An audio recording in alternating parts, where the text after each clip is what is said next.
1970 Aston Martin DBS V8. Manufactured and delivered directly by Aston Martin in June 1970 to Hampshire resident and businessman Robert Macdonald-Hall, this delightfully preserved and sensitively restored DBS V8 left the Newport Pagnell factory when new, equipped with manual 5-speed transmission and refrigerated air conditioning. Finished in its original colour combination of platinum white with mid-blue hides, the car was driven to 55,000 miles before being laid up and professionally stored for over 20 years, before being sensitively restored for the third and last enthusiast owner.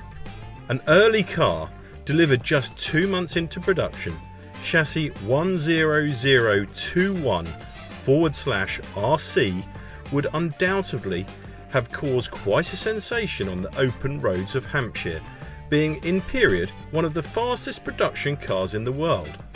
With 0 to 60 miles per hour obtainable in 5.9 seconds and a top speed of 160 miles per hour, the DBS V8 knew few peers.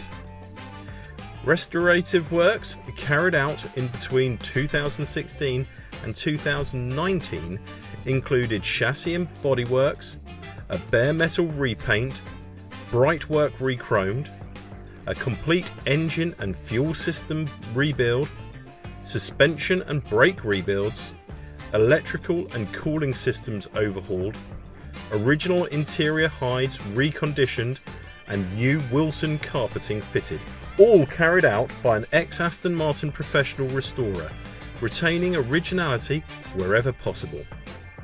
This desirably specified example of the handsome DBS V8 has been fully inspected and prepared in our own workshops, and is offered with a photo file of the works carried out, a factory build sheet, BMHIT certificate, original jack and tool roll.